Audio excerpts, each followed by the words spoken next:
अस्सलाम वालेकुम वरहमतुल्लाहि वबरकातुहू। दोस्तों अली हसन अब्बासी जेकर मुझे चैनल पहिरियों दफ़ो ॾिसी ॿुधी रहिया आहियो त बराए महिरबानी मुझे चैनल के सब्सक्राइब कंदा, बेल आइकन के क्लिक कंदा। जेकर मुझे ऑडियो पसंद अचे या न अचे पर लाइक ज़रूर कंदा ऐं कमेंट बॉक्स में पंहिंजी राय खां आगाह कंदा। किताब जो नालो आहे लोक कहाणियूं, जुल्द चौथों, बादशाहनि, शाहूकारनि, ॾाहनि, ठगनि ऐं ॿियनि जूं ॻाल्हियूं। मुरतब डॉक्टर नबी बख्श खान बलोच, छपराईंदड़ सिंधी अदबी बोर्ड जाम शोरो सिंध, छापो 6 जनवरी 2014 ईस्वी। हीअ ॻाल्हि विचोले ताल के शहदादपुर मां मीर मोहम्मद सिकायल खां मिली। कहाणी आहे 20 सवाल। कंहिं बादशाह खे औलाद थींदो ई कोन हो। आख़िरकार पछाड़ी उमिरि में खेसि चंड जहिड़ी हिकिड़ी सुहिणी धीअ ॼाई। शहज़ादी अॼु नंढी सुभां वॾी, आख़िर पणजण लाइक़ अची थी। हिकिड़े ॾींहुं बादशाह पंहिंजे राणीअ सां ॻाल्हियुनि कंदे शहज़ादीअ जे परिणाइण जी ॻाल्हि चोरी ऐं राणीअ खे चयईं त तूं शहज़ादीअ खां पंहिंजी पर में पुछी ॿुधाए त उहा शादी करण लाइ राज़ी आहे या न। ॿिए ॾींहुं मौक़ो ॾिसी राणी शहज़ादीअ खे चयो त बादशाह सलामत जी मर्ज़ी आहे त तुंहिंजी शादी करायूं, सो तूं आहीं मुंहिंजी सदोरी धीअ। आउं हाल तुंहिंजो ऐं तूं हाल आहीं मूं माउ जो। जे तुंहिंजी मर्ज़ी हुजे त बादशाह सलामत खे ॿुधायां। शहज़ादीअ माउ जी ॻाल्हि ॿुधी चयो, अमां आउं शादी उन ई सां कंदसि जेको मुंहिंजे 20 सवालनि जा पूरा जवाब ॾींदो। जेकॾहिं उन मां कंहिं पूरा जवाब न ॾिना त खेसि माराए छॾींदसि। धीअ जी ॻाल्हि ॿुधी राणी माठड़ी करे मोटी आई। ॿिए ॾींहुं राणीअ बादशाह सां धीअ जी समूरी ॻाल्हि कई, जंहिं ते हू पहिरीं त वॾे वीचार में पइजी वियो, पर पोइ लाचार थी सिकी लधी धीअ जो राज़ ॾिसी महलात जी हिकिड़ी कोठी ख़ाली कराए खणी धीअ जे हवाले कयईं। जॾहिं शहज़ादीअ खे महलात में कोठी मिली तॾहिं छा कयईं जो सॼे मुल्क में पढ़ो घुमायईं त जेको माण्हू मुंहिंजे 20 सवालनि जा जवाब पूरा ॾींदो उन सां शादी कंदसि, ऐं जेको माण्हू सवालनि जा जवाब न ॾिए तंहिंखे क़त्लु करायो वेंदो। पोइ ॾेढीअ ते हिकिड़ी वॾी भेर रखाए छॾियईं। ॿाहिरां जेको बि ख़्वाहिशमंद ईंदो सो पहिरियां भेर ते ॾोको हणंदो, जंहिं ते शहज़ादी बानी मोकिले उन शख़्स खे पाण वटि घुराए सवाल ॾींदी हुई। अहिड़ीअ तरह केतिरा ई माण्हू आया पर शहज़ादीअ जा सवाल न पूरा करे सघिया ऐं वञी फाहीअ चढ़िया। शहज़ादीअ जे सवालनि जी ख़बर पराहनि मुल्कनि में पइजी वई। हिकिड़े ॾींहुं उहा ख़बर हिकिड़े ग़रीब बकरार बि ॿुधी, तंहिं दिलि में ख़्यालु कयो त जिते केई माण्हू मरी विया आहिनि उते जेकॾहिं छड़ो छांड मरी वियुसि त दुनिया जो कारोबार को न बीही रहंदो।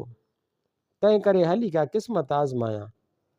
सो मुड़ुसु ठही जुड़ी ॾाढा तेल फुलियल करे उन जे शहर में आयो ऐं पुछा करे वञी महलात वारी भेर ते ॾोको हयईं। दस्तूर मूजिबि बानी निकिरी आई, जंहिं खेसि वठी वञी शहज़ादीअ वटि विहारियो। शहज़ादीअ जी सूंहं ॾिसी हेकर त हिन जूं वायूं बताल थी वियूं, पर पोइ होशियार थी शहज़ादीअ खे चयईं त शहज़ादी पंहिंजा सवाल ॿुधाए। शहज़ादीअ चयुसि त इन ई ॻाल्हि खे छॾे ॾे, हरू भरू थो मौत खे सॾी। पर हिन चयुसि त सवाल ॿुधाए।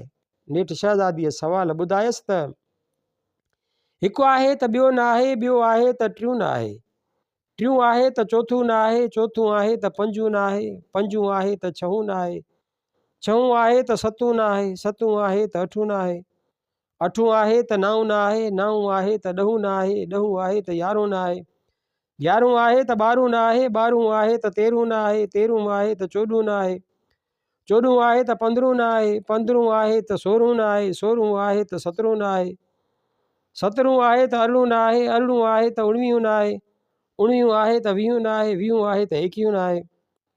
शहज़ादीअ जा सवाल ॿुधी बकरार हेकर त टुॿीअ में पइजी वियो। पर पोइ कुझु देरि बाद शहज़ादीअ खे चयईं त शहज़ादी तुंहिंजे सवालनि जा जवाब बासवाब तोखे ॾींदुसि, पर महिरबानी करे पंहिंजे कोटवाल खे बि सॾाए हिते विहार ऐं हिकिड़ो काज़ी बि सॾाए वठि। जे सवालनि जा जवाब न ॾिनमि त उन ई महिल ई कोटवाल खे हुकुम कजांइ त वठी वञी हणे में कैद में, ऐं जे सभई जवाब सही ॾिनमि त पोइ काज़ी हकियो तकियो वेठो हूंदो, उन ई महिल ई खणी निकाह विझंदासीं। शहज़ादीअ बकरार जी उहा ॻाल्हि क़बूल करे हुकुम कयो। थोरीअ देरि में कोटवाल ऐं काज़ी बि अची हाज़िर थिया। उते बकरार चयुसि त शहज़ादी अञा बि तुंहिंजे अख़्तियार में आहे त ॿिया के ॾुखिया सवाल हुजनि त ॿुधाए, छाकाणि त उहे सवाल तमामु सवला आहिनि। वक़्तु अथई, छुटल तीर कमान में वरी न अचिणो आहे। शहज़ादी हकी बकी थी वई, पर वरी बि दिलि में ख़्यालु कयईं त जन सवालनि जा जवाब वॾा वॾा दाना बि ॾेई न सघिया से बकरार खां कीअं पुॼंदा। तंहिं करे खिली बकरार खे चयईं त अड़े बकरार, छुटल तीर जे मोटी अचण जो ख़्यालु न कर, तूं मुंहिंजे सवालनि जा जवाब ॾे, पोइ जीअं क़िस्मत में हूंदो तीअं थींदो। तंहिं ते बकरार चयुसि त चऊं ॿुध त ॿुधायां। हिकु अलाह आहे, ॿियो साणसि मोहम्मद रसूलुल्लाह सल्लल्लाहु अलैहि वसल्लम। 3 ॾींहं मुईजा, 4 यार ऐं 5 तन पाक, 6 ॾींहं छटीअ जा, 7 ॾींहं हफ़्ते में, जंहिंजो 8 न आहे। 8 ॾींहं जुमे जो, 9 कोन थिए। 9 ॾींहं हज जो, 10 ॾींहं मुहर्रम जा, 11 बादशाह पीर जी, 12 सगोरा इमाम, 13 तेज़ियूं, 14 सुहाई चंड जी, 15 पूरो महीनो अदबो, 16 सिंगार, 17 60 सुहाग जा, 18 पुट अली शाह जा, 19 रकातूं सोमणी निमाज़ में, 20 आङुरियूं हथनि पेरनि में, जे 21 कोन थियनि। हाणे 21 तूं, 22 आउं, 23 काज़ी, 24 वारे विझ निकाह। शहज़ादी बकरार जी समूरी कवत ॿुधी हैरान थी वई। उन्हनि में का बि अहिड़ी ॻाल्हि कान हुई जंहिंखे कूड़ो करे सघे। पोइ त मुंहं ते खणी परदो ढारायईं। शहज़ादीअ जी बानियुनि ऐं सरतियुनि यकदमि बकरार खे मुबारकूं ॾिनियूं। उहा ख़बर तुर्त ई बादशाह खे मिली त हिन तरह हिकिड़े बकरार शहज़ादीअ जे सभिनी सवालनि जा जवाब ॾेई शर्त पूरो कयो। हाणे ॿिन्हिनि जी शादी थियणु घुरिजे। बादशाह ॾाढो ख़ुशि थियो।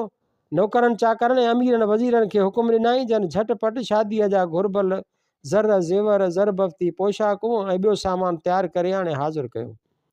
उन ई महिल ई ख़ैर सां शादीअ जी रस्म साठनि सुहिणनि ऐं लाॾनि सहरनि सां हली ख़तमु थी।